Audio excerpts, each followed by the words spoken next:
Hi guys, how's it going? It's a gorgeous day today, and of course, I'm out and about, just hanging in the neighborhood, Mm, Yeah, just hanging in the neighborhood. So, I'm gonna bring you guys to my tent where there's a little bit more shade so I can talk to you about the books I want to read for the month of July. My summer reads. Stay tuned.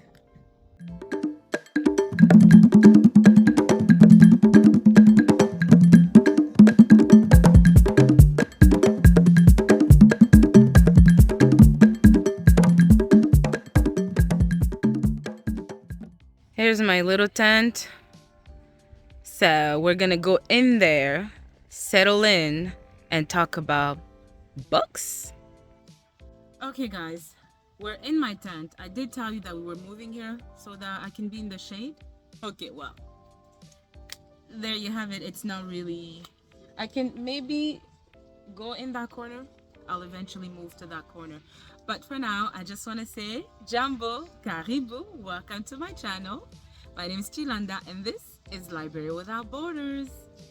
All right, I know I was not supposed to be filming at this hour, but it's just because it's actually 6 p.m. and the sun is still very, very bright. It's just because we have a little barbecue to go to at my neighbor's house who lives just literally right there.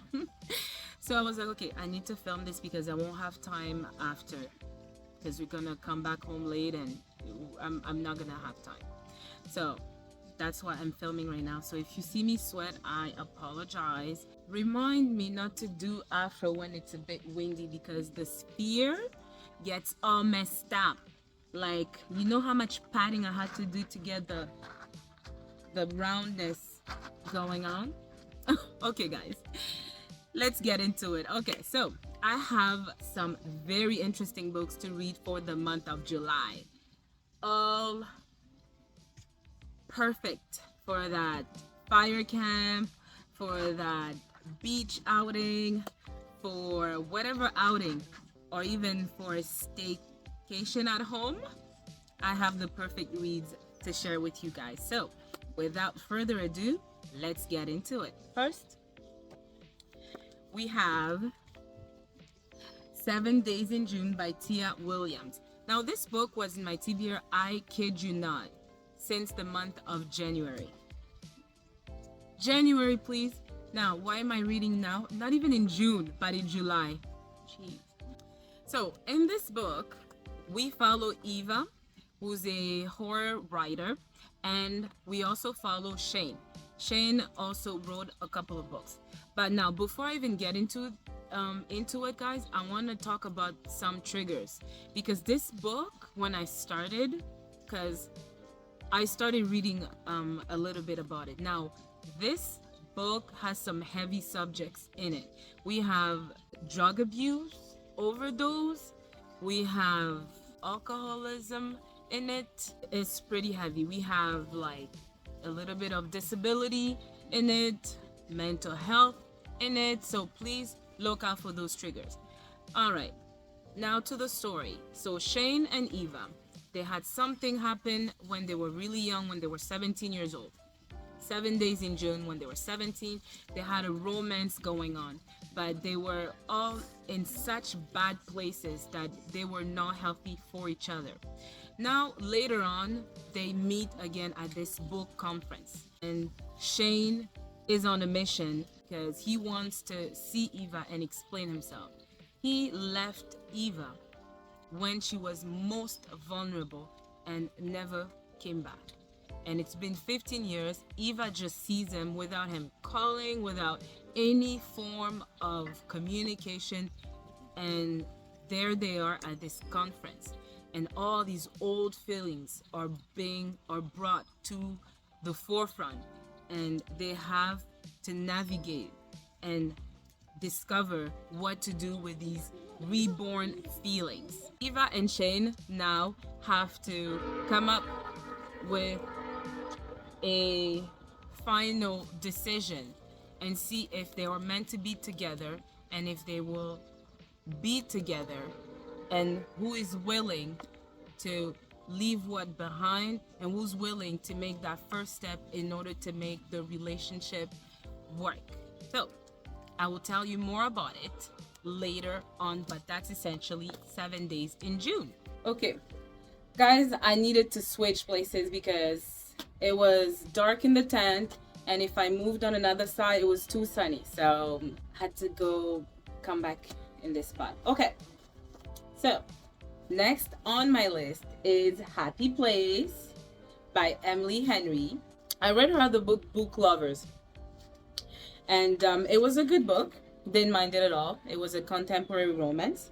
Now, this book obviously is also very popular on BookTube. It's also popular on TikTok or BookTok. Of course, I had to pick it up. Not because of that, but because I'm a mood reader, and if I find a story interesting, I'll pick it up, of course. Also, this book was recommended by Taya's Turning Pages. I love her. But yeah, she did a whole book review about it, a vlog about it, and she wouldn't stop talking about it. And she even said how, contrarily to what the title says, Happy Place, the book made her sad. But so I'm curious about it. You know, when Taya recommends something, I trust her recommendations. Now, it says here, Harriet and Wynne have been the perfect couple since they met in college. They go together like salt and pepper, honey and tea, lobster and rolls. Except now, for reasons they're still not discussing, they don't.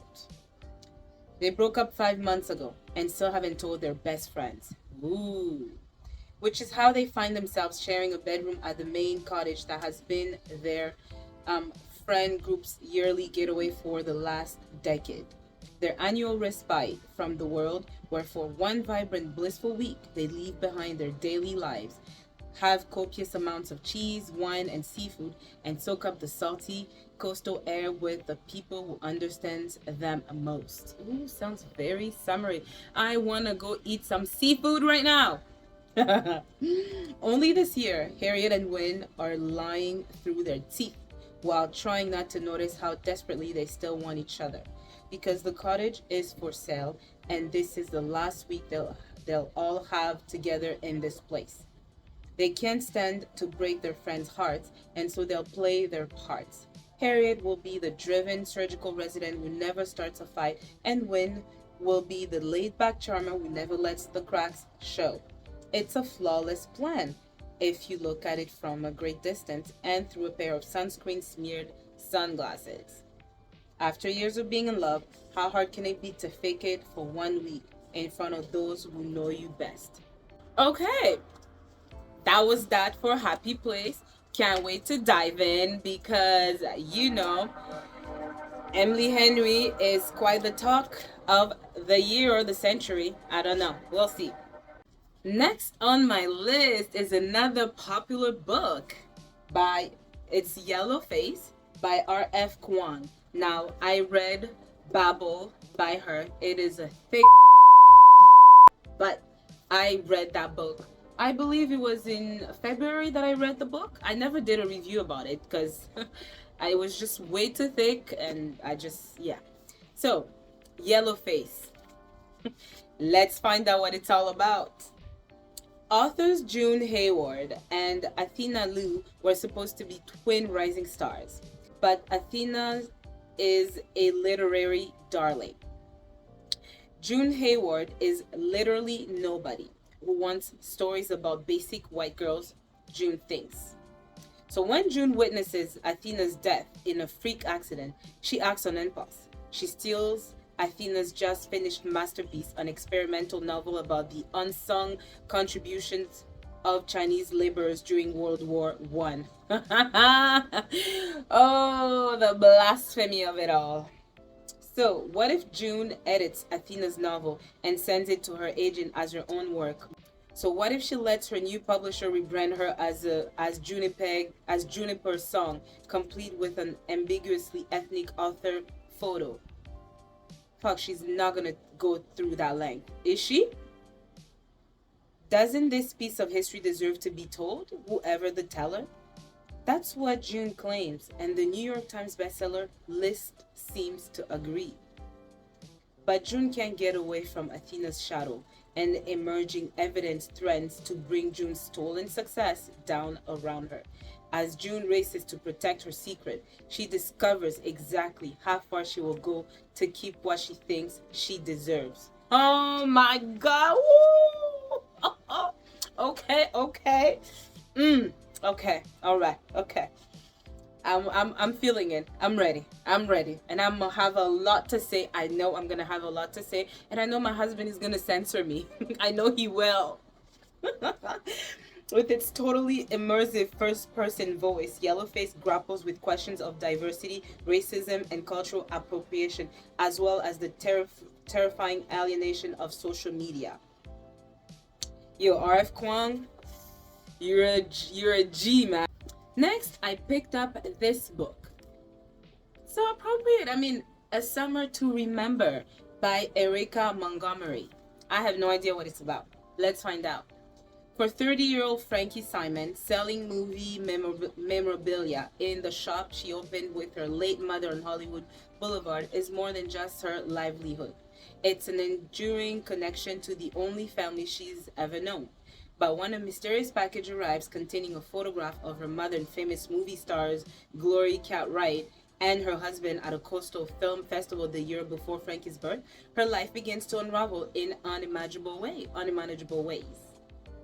What begins is a journey along a path revealing buried family secrets, betrayals between lovers, bonds between friends. As the past unlocks the present, Frankie is granted the chance to learn that memories define who we are and that they can show us the meaning of home and the magic of true love. Ooh, okay. Experience the salty breeze of a Cape Cod summer as it sweeps through this sparkling, romantic, and timeless debut novel tinged with love of old Hollywood. I am here for it. Okay, now, baby, please don't remove this. I need to read this book with salmon and asparagus on the side, please. Friends, you're witnessing this, okay? Next, okay, we have Love on the Line by best-selling author Laura Castoro. Again, these are the books. Remember when I had my unboxing? These are A Summer to Remember and this are two of the books from that unboxing. So I can't remember why I bought them, so let's find out. Thea Morgan, no. Thornton is thrilled about starting life with her new husband, Xavier. After so many years apart, it was truly a blessing that they found each other again. But the new life is going to take some adjustment. Used to being a high-powered lawyer, Thea is having difficulty balancing that with her new role as the preacher's wife in small town Arkansas. And the townspeople in Xavier's new parish, most of all, Mrs. Hattie Pedersen, the chairwoman of the Pastoral Relations Committee, who has her own ideas about how things should be done, or watching her life like a hawk. Pastor's life. It's not easy. With her demanding job and light skin, Thea will have to go far to prove to the people of San Hurricane AME Church that she can be who she is and still be one of them. Oh, her light skin. Guys. Oh. It's another book about passing, I bet. Let's see. On the other side of the country, Thea's daughter Jessie is having an identity crisis of her own. Off at college and away from those who've known her for her entire life, Jessie has the chance to reinvent herself. But is it a chance worth taking? The child of a light-skinned black woman and a white man, Jessie has blonde hair and blue eyes. I knew it about passing. That's why I picked it up. I have so many books about passing, like Island Queen, about passing. Charlene Carr, Hold My Girl, passing again. And here's another one. Jeez, I did not do this on purpose, guys. Certain subjects I'm interested in. No one would know her heritage if she didn't tell them, leaving Jessie to face a difficult realization. Is she forging a new path in life, free of any preconceived notions, or is she hiding her identity as denying her roots? With Silk and Grace Laura Costoro deftly examines issues of race and women's place in the world that fans, new and old, will revel in for years to come. Okay, now this is the author. She white or she black? I don't know, but her name is not a Caucasian name, but we shall find out. Usually what I like to do is when I read a book, I also research, especially depending on the subjects, I would research the author who's writing it, or more about the book and the intentions of the book, okay? So that's for that. Next. Now, guys, I know it might be a tall TBR, but a girl can never read, and it just looks good to have these many books in my TBR. Why not? Next, I believe Taya also talked about this book. If not Taya, yeah, I believe, yeah. So it is Dial for Aunties, and of course it's yellow, palm trees.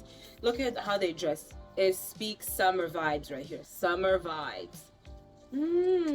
Okay, let's find out. When Madeline Chan ends up accidentally killing her blind date, her meddlesome mother calls for her even more meddlesome aunties to help get rid of the body. Unfortunately, a dead body proves to be a lot more challenging to dispose of than one might anticipate, especially when it is inadvertently shipped in a kick cooler to the over-the-top billionaire wedding that Maddie, Herma, and her aunties are working at an island resort on the California coastline. It is the biggest job yet for the family wedding business. Don't leave your big day to chance. Leave it to the chance. I like that. The play on words there. I like it. And nothing, not even an unsavory corpse, will get in the way of her auntie's perfect buttercream flowers. But things go from inconvenient to downright torturous when Maddie's great college love and biggest heartbreak makes a surprise appearance amid the wedding chaos. Is it possible to escape murder charges, charm her ex back into her life, and pull off a stunning wedding all in one weekend? Wow. I'm excited to see how they're going to pull this one off. But sounds like it's going to be hilarious. Yeah. Okay. I'm ready for it. Next, it is again another beach read. Look at it. It looks so lovely. Two beautiful ladies, even though you can't see their face. I mean, they got beautiful hair. You know, they got that what's that song again? Becky. They got that Becky good hair going on. Not like my gorgeous hair going on here. Yeah, that's it. Okay. Let's do this. Bea and Awilda have been best friends from the moment Awilda threw her 14-year-old self across Bea's twin-sized bed as if they had known each other forever. Bubbly, adventurous, Awilda taught sheltered, shy Bea how to dress and wear her hair and what to do with boys. In college, she even introduced Bea to her husband, Lonnie, who pledged to take good care of her for the rest of their lives. But philanderer Lonnie breaks that promise over and over again, leaving Bea to wrestle with her self-esteem and long-time secret addiction. Ooh, okay. Then Lonnie plops the family in a New Jersey upper-class suburb, which lacks the diversity that Bea craves, but the school district and zip code envy that Lonnie wants. The demands of carrying a third child and fitting into this new environment while pretending that her husband is not cheating on her again are more than she can handle. And just when she thinks things can't get any worse, the ultimate deception snaps the little thread that was holding her life together and all comes tumbling down. You know what? I see two girls. I see her best friend. I bet that's what it's gonna happen. I bet. I see it. I can feel it. It's her best friend. She's the one who's gonna do the ultimate betrayal. But it is by Sadika Johnson. She is the author of Yellow Wife. And what's the other book? The House of Eve. That's right. She's the author of The House of Eve. Two fantastic books. I have yet to read Yellow Wife. And I think I've also explained that before. It's because I had read The Vanishing Half, and it just reminded me of that kind of story, that whole passing for white, when you're obviously black but you're just so white that you're passing for white. I was kind of over that. So, but I still have yet to read Yellow Wife. I will eventually get to it. maybe for the month of February next year. Okay guys, I realized most of my selection for July are all like romance. I didn't do it on purpose. I was just reading for summer reads. So if there are fantasy books there for our summer, you know, I yeah, I didn't really find any, but I wasn't really, I didn't really dig in or dig hard to find fantasy books that are summer, you know, appropriate. But I have this one that I need to finish because obviously I read the first two books, and this is Imago by Octavia Butler. And it goes as follows. After a deadly nuclear war, a handful of humans were rescued by the Onkali, an alien race who intervened for a purpose of their own. To interbreed with humans, raising children they hope will be freed of their parents' flaws. Joda is one such child, born of a human mother and an Onkali parents. But in a first for the hybrid species, Joda is neither male nor female. Instead, it becomes clear that Joda is a member of the Onkali's third sex, an Uloi. We can mutate DNA, cause and cure disease, and forge enduring social bonds. The Onkali have never allowed an Uloi to be born of a human for fear of the devastation an adolescent could cause with its potent abilities if it loses control. Nevertheless, Joda, risking exile and madness while struggling to come to terms with its unexpected new identity, must now master its powers to unite its community before it is destroyed from within. I need to finish the trilogy so I can put that aside and move on to new books. But there you have it, guys. Those are my books for the TBR. I will also be reading a book on Audible. I have no idea which one it is, but once I know what it is, I will post it somewhere or add it at some point in the video.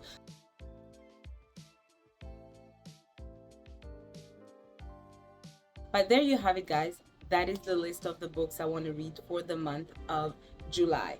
So stay tuned for some of the reviews I will be doing on some of the books. But I hope that you will pick up some of these books if you haven't, or if you have read them, leave me a comment to let me know what you thought of the books. And also, I hope you're having a great day where you are, you enjoying the outdoors, you're enjoying your family, and please stay blessed. On that note, don't forget to like, comment, and subscribe. And I will see you in my next video. Ciao!